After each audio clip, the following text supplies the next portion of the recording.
Grit for the Day. Lived experience from influencers who overcome. With CEO and founder Thomas Lee Johnson. Today's conversation is with Chanda. And Chanda is going to give us grits to keep pushing.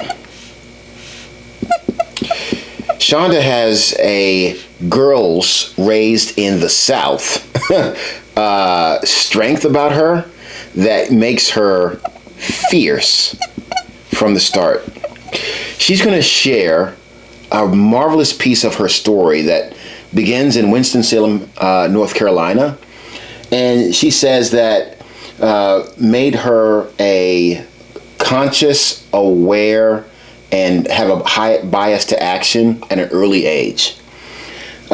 She uses a rubric for relationships where she asks herself, is this person a flower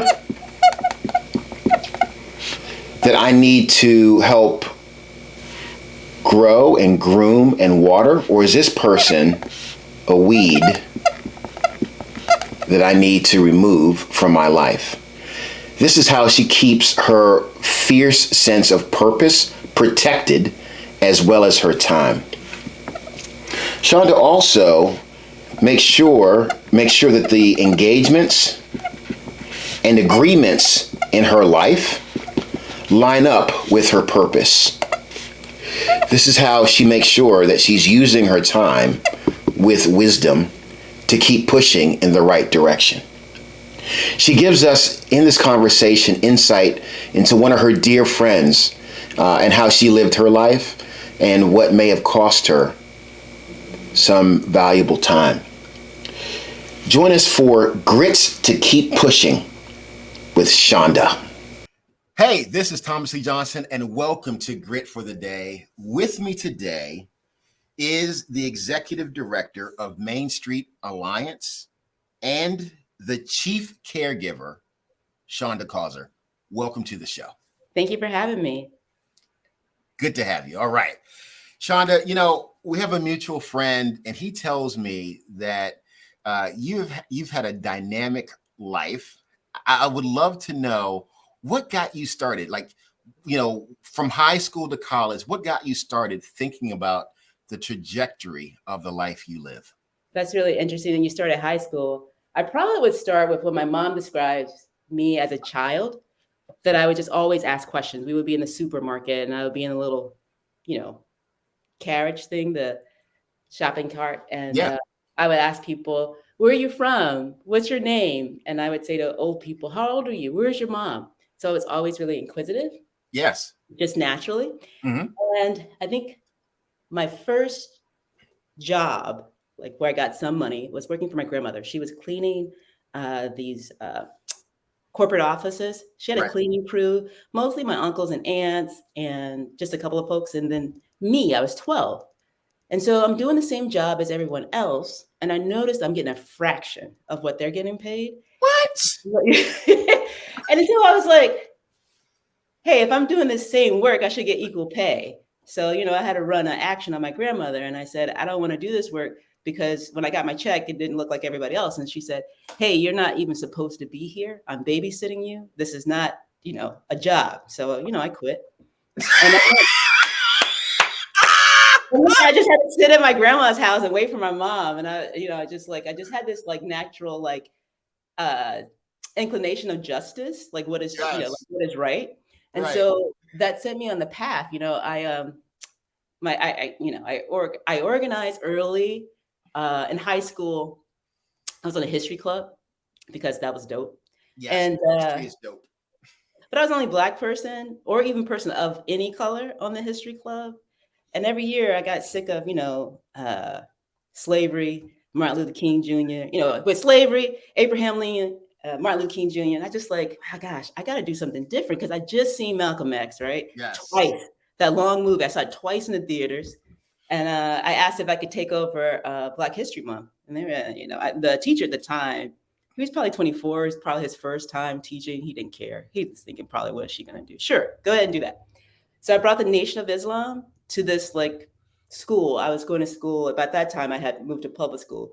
So Carver High School in Winston-Salem Yes. that time was where more affluent black kids were. They had the BMWs, and then you had the rural kind of farming white kids who were coming into class. Right. So I bring in this Nation of Islam to this like hotbed ready to burst anyway. And they said, black people created air, black people created everything. And I'm up in front just clapping. And so that didn't go over too well with most half of the audience. And so the end of the week, there was like some white kids in trucks with their rebel flags going up and down and saying the N word. And they pull into the parking lot and just boom, race riot. All of this is going on. My mom is not aware of any of this. She actually didn't tell me she knew about this. She heard about this story about 10 years ago. That happened in 1993. My mom had just found out from another person in Charlotte. She said, "Did you know about this race riot?" And I was like, "Yes." When I brought the Nation of Islam to bring it to. So like it doesn't start in high school. It doesn't start in college for me. It's like this journey of like, I want to make sure, I don't know if it's natural just to cause friction or attention to like a problem, but that just seemed like easy for me. Yes. So with all that being said, I went to school for accounting. So okay, that makes perfect sense. I wanted to be a photographer. My mom said you should try to make some money in your life, and numbers were pretty easy for me. But while I was in college, I got involved with AIDS Project Rhode Island, and then this group called Youth in Action. So AIDS Project Rhode Island was an extension because my uncle became positive with HIV in 1991. He is still alive. He's one of the survivors of that. But it just always been like a way to serve and give back. And while I was working for Youth in Action, which was a group to organize first generation students, so folks coming from Dominican Republic, Cape Verde, parts of West Africa, and helping them get into college. And so I was probably about 3 or 4 years older than most of them, but I felt like I was so senior. Yes. And I met this guy named Angel Tavares. He was running for Congress. And his pitch was from Head Start to Harvard. And I was like, wow, that's really impressive. Yeah. I want the kids I'm working with to have that journey too. Right. So he came and did a couple of talks with the youth, and they were really impressed and excited. And he said, "Hey, do you want to come and work on my campaign for Congress?" And TJ, I never thought about doing anything like that, like working. Like, what is that? What I still needed to go back and watch how a bill became a law, the little commercial. But I was just like, all right, I'll go and do this. Yeah. So I go off on this journey just by happenstance, just by just doing social justice work. So it's kind of like being the Forrest Gump, if you will, of these opportunities that led me on the path of doing congressional campaign work. Yes. That sucked. I didn't like that. You didn't like it? Huh? What about it didn't you like? Well, I mean, okay, so that's a good question. I think I didn't like the overt and covert racism that showed up. They sent me off to New Hampshire, and like this idea of New England being like this liberal haven. And I think it's only that way because a lot of folks of color aren't there. I was doing this incredible work, being around like the Gore Lieberman team, coming in and out, and just really excited. And I already knew that I was, kind of a minority in the group, but it was just always just being reminded. I got a Mitsubishi Eclipse when I graduated. You remember with the spoilers? Yeah, with the Mitsubishi. Yeah. Yeah, it was red. It was fire. So I had that. I was like whipping it up to go do this job. My family's all proud. And one night I was letting the volunteers leave early. It was like 8:00. And they were like, "Oh, do you have to get home to your kids?" And I'm like, "I got this 2-seater car. I just graduated. You think they were in the car all day?" Like I was so confused. I was like, "No, I gotta get back, to my life and take a break." And so that tripped me up a little bit, I think more than it needed to do, because I was just excited to be on this learning journey, this impressive, job, that I had amongst the Ivy Leaguers. I wasn't an Ivy Leaguer, but I didn't think that they were doing it a community service for me. So that set me back a little bit. It threw me off game because that was the first time I realized, and this is late '90s. It's like 1999. Uh, that some people might have watched Good Times and Sanford and Son, all the comedy shows that I liked growing up, and Yeah. thought that they were a true documentary to Black life, because everyone was probably about 10 to 20 years my senior at that time, and so I said, like, let me get out of this. Let me get out of this mess, and let me try something different. And so I ended up in Washington D.C., which was crazy to think you want to leave the political campaigns and then move to the heart, the belly of Yeah. the Yeah. um, and so I just got this job at this like Tony. I won't say the name of the school, but it's a really exclusive school. They educate presidents, diplomats. Yeah. It's a, I know the name of the school. I bet you do. Yeah. So I end up working there. I'm doing some alumni relations and multiculturalism. You know how we call it DEI now. Yeah. Back in the late '90s, it was still called multiculturalism. Right. I did multiculturalism in the workplace, and then I was planning all these events, and I had 5 interns, students from 9th grade to 12th grade, and it was incredible. Like, I just graduated college, worked in a congressional campaign, and now I'm at this school, and these kids have access to power. Yes. Like they have access to power, resources. They would read a book and then invite the author in to discuss the book. Do that? I mean, I'm already behind them. This 10th grader.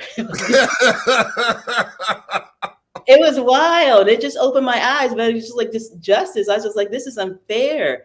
Because I was also living in a really expensive studio apartment because they told me that was a good place to live, which wasn't. It was expensive. Yeah. And there was a lot of kids in the building, who worked for the service staff, who didn't have books, who were going to school with just hardships. And 5th grade, couldn't read at a level. And just down the street, people had this immense access. And so that's where you keep the status and position. And it was wild. There's no way that public life could catch up with that. Right.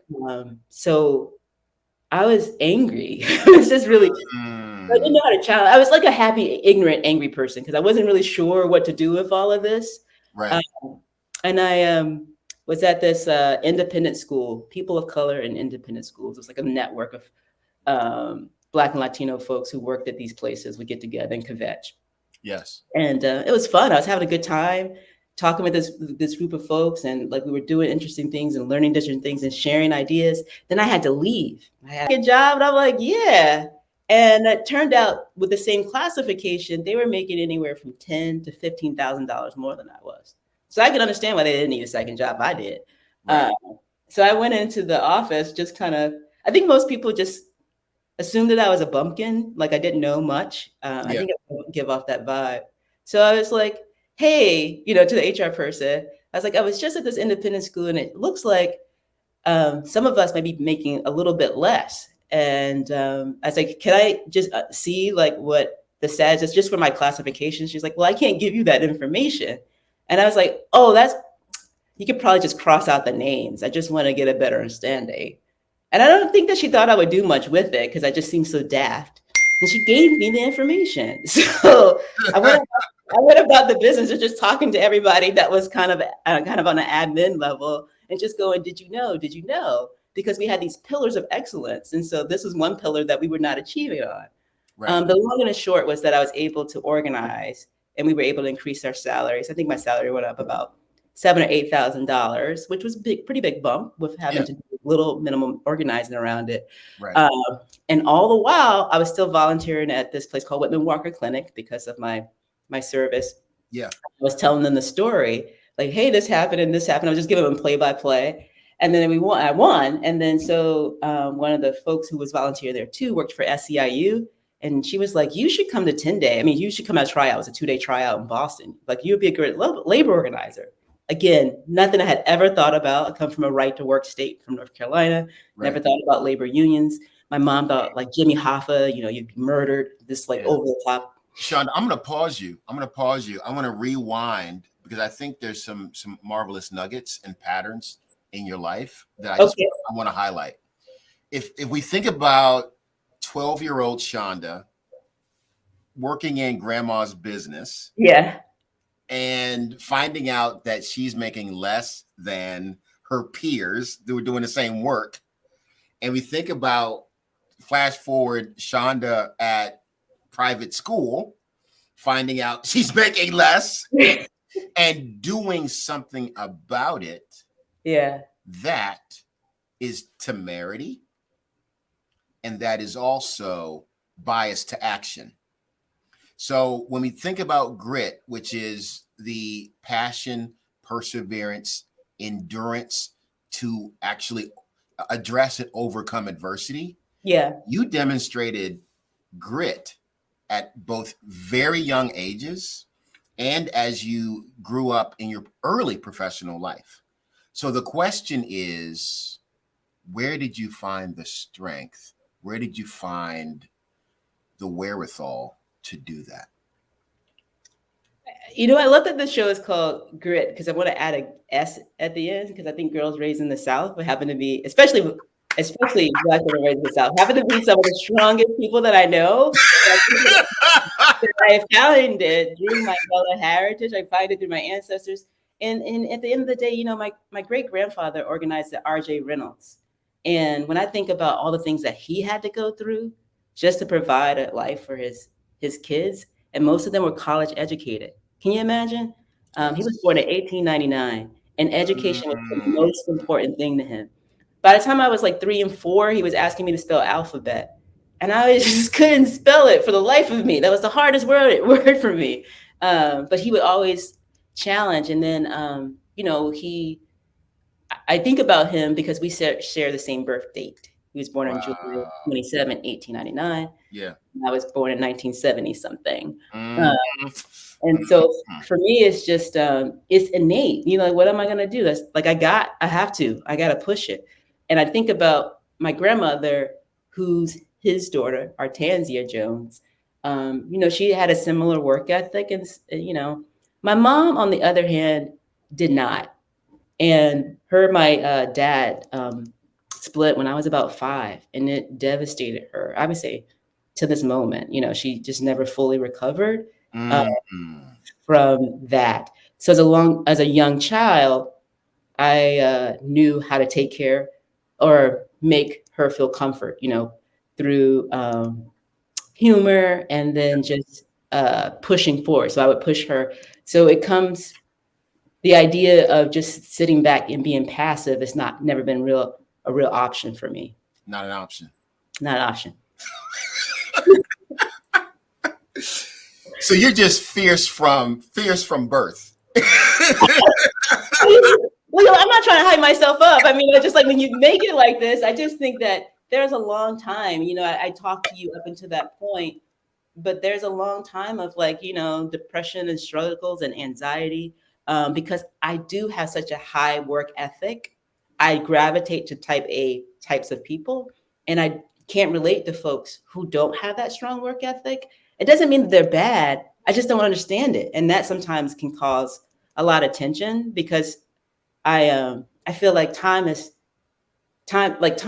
just not promised. You know, I've seen so many people work so hard. There was a young woman that I really just like gravitated to. Kalila, she ran this group called Creed in New York, which was a nonprofit organization designed for pedagogy around Black learning. And she started this nonprofit, I guess it was in 2014, 2015. We come across each other somewhere that time. And then she comes back to do a training with our staff, about 100 people, elite, primarily the Stanford, Princeton, like I know more than you kind of crowd, regardless of race. She comes in there and she's wearing this black dress with a gold belt and these like red boots. And she's like, let me just talk to you about, you know, all of these complicated issues around education, bias, in the way that just was so accessible for everybody. It calls people to stop and reconsider, like, her, you know, perspective. When she came to that training, she brought her mom, and she's from Brooklyn. Her mom's a little old in the back. And I was thinking to myself, I wonder if her mom's sick. That was in my mind. Like, you know, like, and that's so nice that she gets to see her daughter out here and shine. Khalil was planning a trip for all of us to go to Ghana the following year. And it was just cool. Like she would send me stuff. She was like, I hope you rocking your hair out, like going up to the sky, like God intended. She would send it all like, she's fun.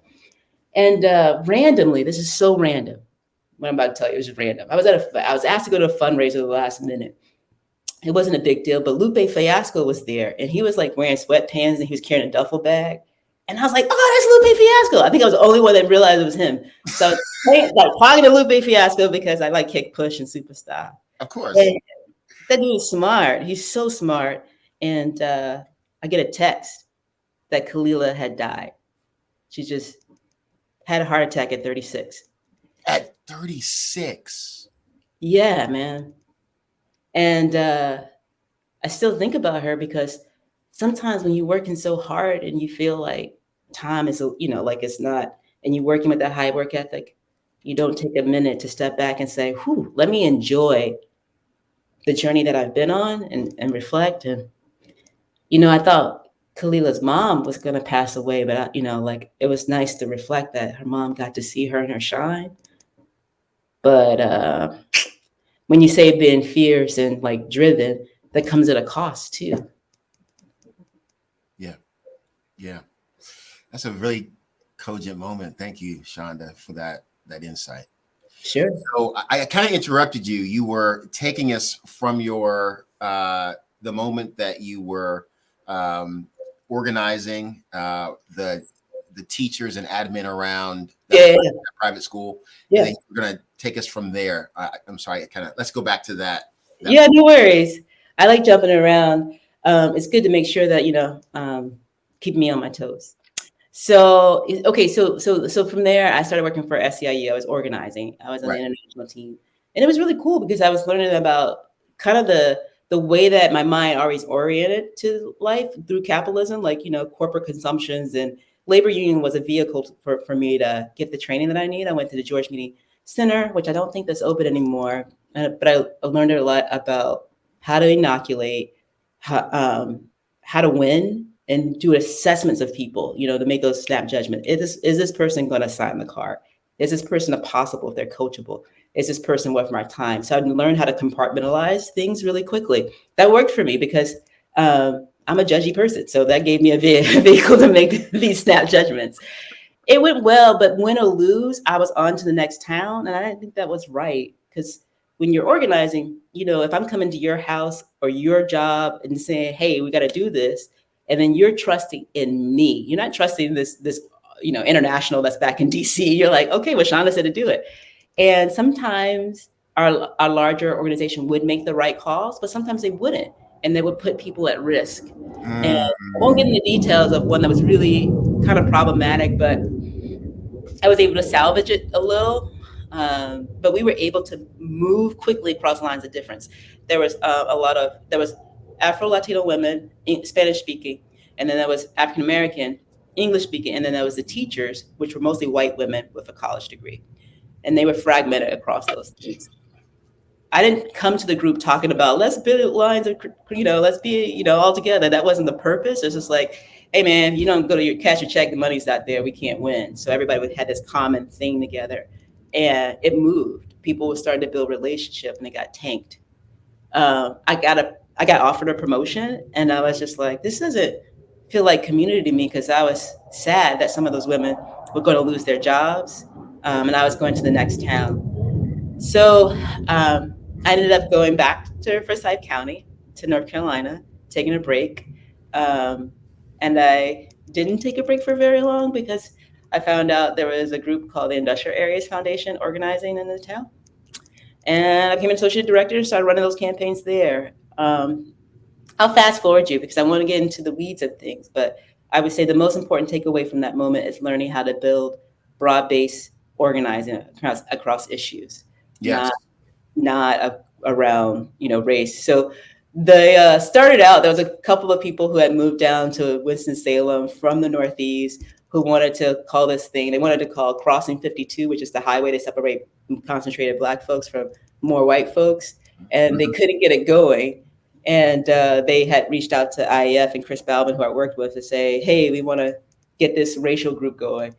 And he did some assessments, and he said, hey, turns out no one wants to talk about race, but they do want to talk about economics, education, and healthcare, and those common things. And so even now in this moment, especially where we're so kind of bifurcated, we are just at different polars of the world. Right. I always come back to like, what is the self-interest of everyone?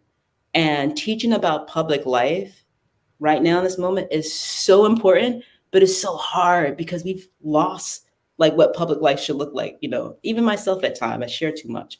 But what do we do in a space that's common that we should think about for the collective good of the republic?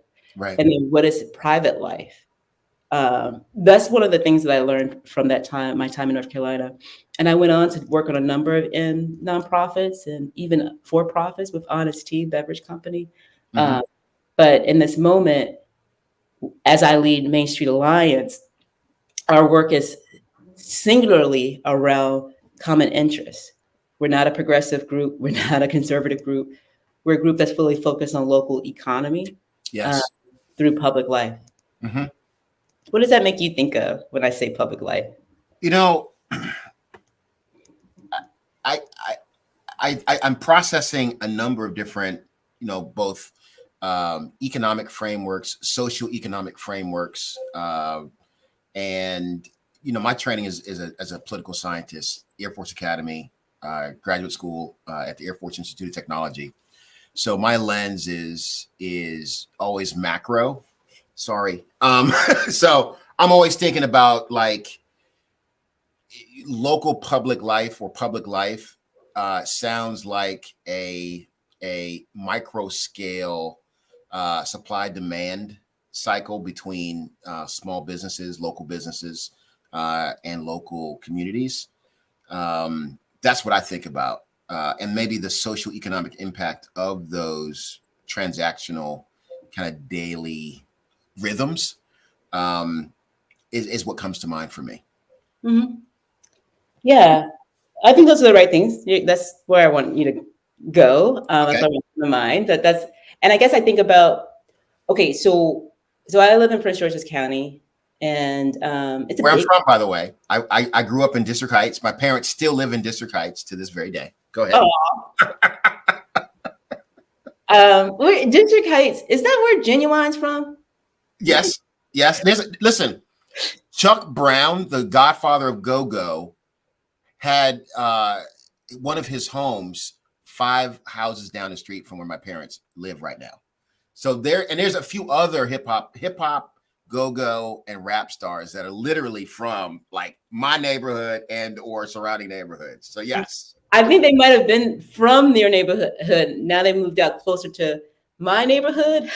Okay. Croom and Upper Marlboro, Mitchellville. Yes. The Brandywine fish. This is just a vignette. Fishbone. Is it called fish? Bonefish. Bonefish. Yeah. Yeah. Before the pandemic, you could find Taraji there. Genuine is often there, Wow. and the woman that was on Oprah, she's like not a psychiatrist or psychologist, but she hugs people a lot. Okay. You know what I'm talking about? I know you're talking about. Okay. Yeah. Well, anyway, they all hang out around here. So that tracks. I'm just letting you know they've moved on from District Heights, and so have you.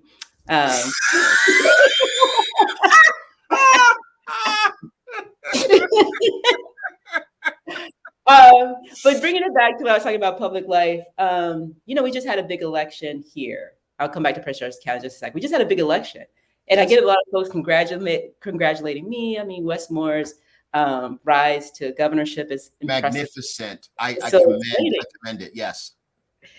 But here's the thing that I often think about in elections, not just with West, which is exciting, and just we can't wait to see and support his leadership. But there's so many elections across the country that are not owned by local people. When you look at the dollars, how much it takes to run for public office. And if you have so much outside wealth shaping, the direction and path forward for folks, it is harder to feel like you have local control and power on what should be sacred for your community. I'll go back to when my grandmother was running folks to office to make a connection. When she was supporting people in Winston-Salem, Forsyth County, most of the money came from the county because there was so much concentrated wealth for Black folks in particular. Yes.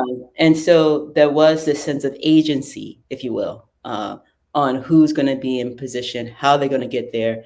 And that's important for democracy. That's important to feel like I can talk to my dry cleaner about an issue that's going to impact us all. Yes. Because of the way that we're set up now, my dry cleaner lives in Fairfax. My doctors, live in Baltimore. And so when I think about the issues that should impact Prince George's County, it feels really transactional because we don't have, DMV is a whole thing, but you have this place where this, like, for me, has such great potential. And when I think about the education, out of 24 counties in Maryland, we're at the bottom. And then you have Baltimore City, which is not a county because you have Baltimore County that's better, but the Baltimore City School is a little further. Right. Right. And then you're like, okay, we're just trying to tell us a picture about education because both of those places are concentrated with Black folks. And then when I think about, wait, that can't be right. There's so many millionaires and multimillionaires, in this county, but most of them are taking their kids out to go to those independent schools like I talked to you about. And even those who can't quite afford it would rather take out a second mortgage. And if you can't do that, then you'd rather go to a church school. And so you're leaving concentrations of poverty in the public schools. And that's dangerous. It goes back to why I thought the stuff of the school that I worked with was so problematic.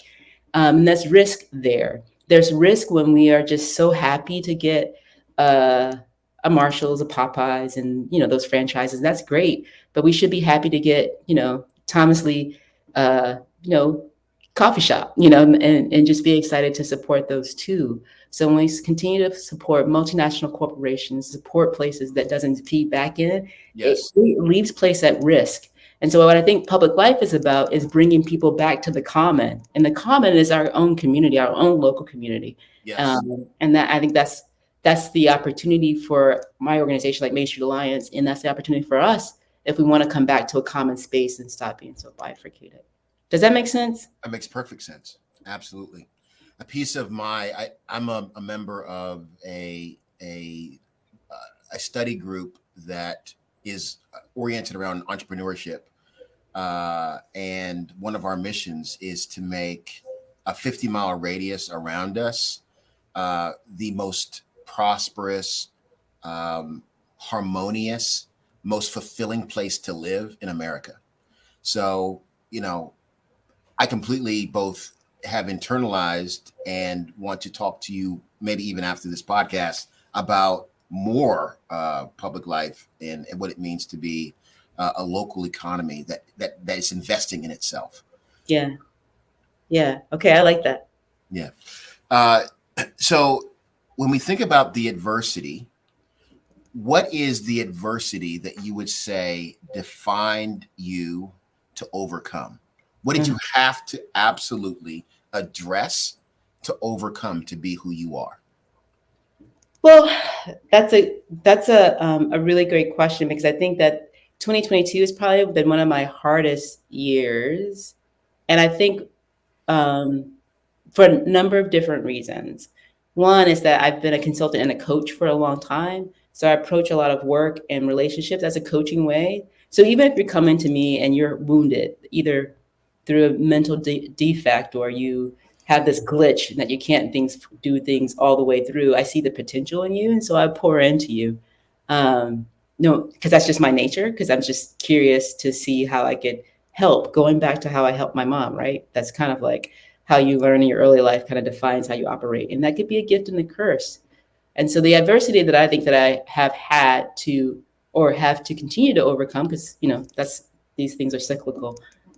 It's discerning whether someone is a weed, it's going to choke out my garden, if someone is, a flower that's ready to bloom, or some fruit and vegetables that I can have in my garden. So I've just been pouring the water all over the place, and it depleted me. So that's one thing that I'm working on. The other is just like life has shifted, from the before times. And we haven't changed the rules of engagement or agreements. And so I'm still working at that high output pace. And I don't know if I need to do that anymore because we've all kind of shifted the way that we do work and engage in work. Like right now, you're in Raleigh, I'm here, and this is so common. And the challenge with like building relationships with people over video is that you don't really know their clicks or ticks. You only get pieces of them. And that's harder to discern whether someone is good or bad. And it just sounds silly, like I don't put people in good and bad characters, because most people try to be good, but you can see in the office when you're interacting with people more frequently, kind of their clicks. Are you following me on this? Absolutely. Yeah. And I think that that's hard for me, because I want for so many people to be great, and I've had such a full, diverse life with diverse people, big D. Yeah. And then in the after, like, we started with Black Lives Matters and George Floyd, and then we have Blue Lives Matters, and we have insurrections, and most of the life starts to get separated by race, and that's hard. That's hard because for so many reasons, and then that keeps me up at night, because my kids are growing up in a life where the Ku Klux Klan marched in Forsyth County up until 1991. But I don't think I had a lot of like preconceived notions, just blanket across. Right. As it's making us, like, media is making us feel that way now. So that's hard. I'm trying to figure out those things. Yes. Yes. What would you say has been your experience when you apply your rubric of weed versus flower to the relationships in your life? Do you find more flowers? Do you find more weeds? What's the distribution? Follow-on question: what do you do about it? Yeah, this is great therapy questions. And when I think about in my love life, in my private life, like, certainly with my family, there's a lot of flowers there. There's a lot of like nurturing, and I think in my public life, that's blurred into my private life. Honestly, Thomas, I found a lot of weeds, and that's what's been kind of hard for me to take stock, because I was able to take a step back and really assess someone differently, right? And that was kind of painful to find out that I had more weeds than I had flowers in my garden. So that's why this year was really difficult. Wow. Okay. And so follow on is, what do you do about your weeds? I gotta pull them out. Gotta pull them out of the garden. We're choking out the rest of my good stuff that I got going on. So, and I think that part is hard. I think I got over like oh snap kind of part, and now I'm going about the business of pulling them out and starting fresh, so that the other fruits in my gardens can grow well. Excellent. Chanda, this has been a marvelous conversation. Would you mind looking to the camera and closing us out, please? Absolutely. I'm Chanda Causer, and this is Grit for the Day. Thank you for joining us on Grit for the Day podcast. I'm your host, Thomas Lee, TJ Johnson. It has been a delight to spend time with you today. Grit for the Day. Lived experience from influencers who overcome, with CEO and founder Thomas Lee Johnson.